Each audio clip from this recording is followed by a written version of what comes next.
charité. Si déjà nos forêts, par les vents dépouillés, de leurs feuillages arides ont jonché leurs allées, si la nature prend le deuil, l'art nous rend les trésors que le temps nous enlève. Au sein de nos autels, un jour plus doux se lève, l'hiver n'osant franchir le seuil. Le plaisir, dont la voix aux fêtes nous convie, remplit nos cœurs d'amour, nos salons d'harmonie, nos corridors de fleurs. Les jours sont au festin, les nuits sont à la danse, mais la saison des ris, qui pour nous recommence, pour le pauvre et seul des pleurs. Trop souvent l'indigent, en ces courtes journées, tend en vain au travail ses mains infortunées. Or, point de travail, pas de pain. Puis, sur le soir, il voit se glisser sous son chaume son plus sombre ennemi, le froid, hideux fantôme, plus redoutable que la faim. Qui pourrait évoquer tous les drames funèbres, dans ces fatales nuits voilent de leurs ténèbres les secrets d'angoisse et de deuil. C'est un pauvre vieillard, au front octogénaire, dont le vent glacé fait des haillons le suaire, et du froid grabat le cercueil.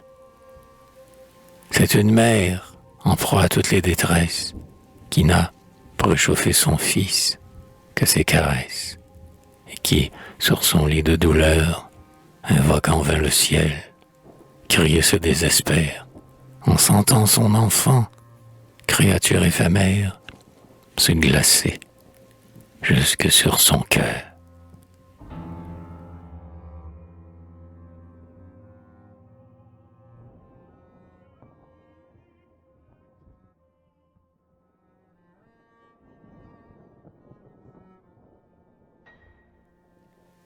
Vous l'aviez bien compris.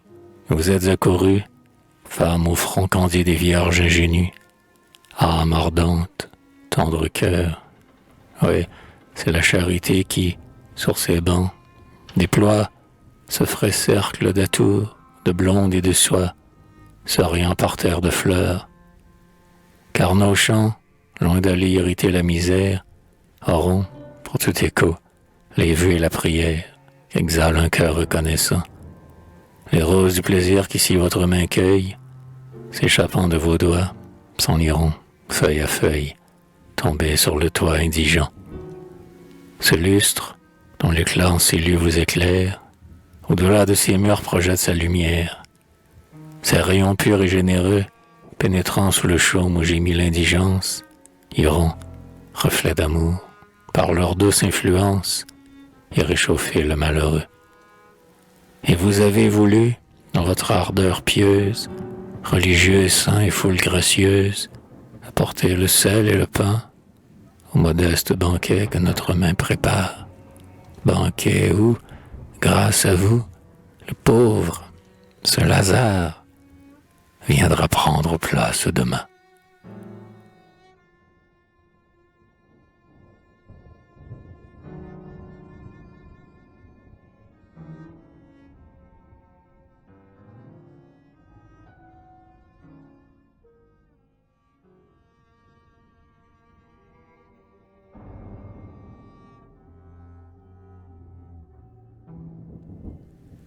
Si vous saviez combien la bonté vous rend belle, quel doux feu son éclat allume en vos prunelles. Grâce, attrait, précieux don, beauté, dont la fraîcheur se déflore et s'envole, que sont-ils donc auprès de la sainte auréole, dont la charité ceint vos fronts? Quand il voulut créer la femme, Dieu lui-même emprunta 3 rayons à son pur diadème. Amour, bienfaisance, beauté. Sa droite en condensa l'essence lumineuse pour en former le cœur, pléiade radieuse, autre ineffable trinité. Quelle âme ne s'émeut devant ces jeunes femmes qui, dans cet âge heureux où le cœur n'est que flamme, où le monde n'est que splendeur, rejetant leurs atours comme un linceul funeste, pour mériter l'amour de leur époux céleste, se fiancent à nos douleurs. C'est qu'au regard charmé une clarté divine s'élevant de leur cœur sur leur front, l'illumine du plus chaste rayonnement, ainsi qu'une veilleuse, en sa prison d'opale, de son toit précieux avivant le ton pâle, le nacre de reflets d'argent.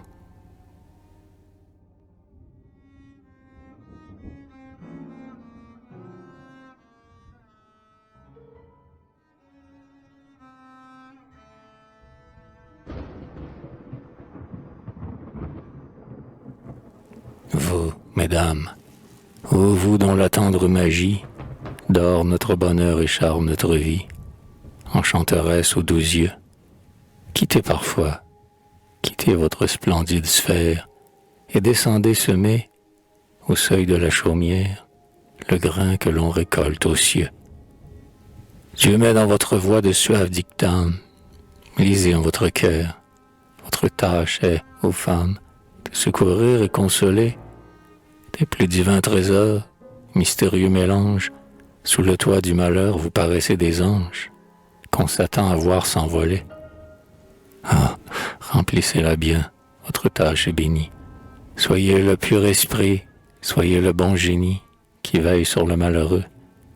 Quand il gémit, soyez l'écho qui lui réponde, soyez le doux soleil dont la chaleur féconde sèche les larmes dans ses yeux. Étouffez ses soupirs et prévenez sa plainte. Versez, pour l'adoucir, dans sa coupe d'absinthe, quelques gouttes de votre miel. Le Seigneur compte en haut vos bienfaits. Chaque aumône ajoute un diamant de plus à la couronne qui vous attend un jour au ciel. Donnez donc.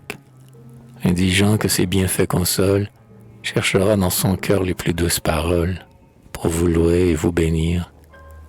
Donnez, et vous verrez la vieillesse et l'enfance, dont vos secours auront allégé la souffrance, dans vos rêves se réunir.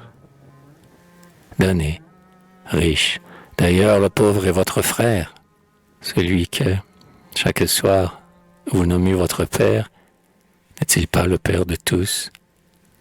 Le prophète divin, celui dont le calvaire étendit les deux bras pour qu'il bénisse la terre, est mort pour lui, comme pour vous.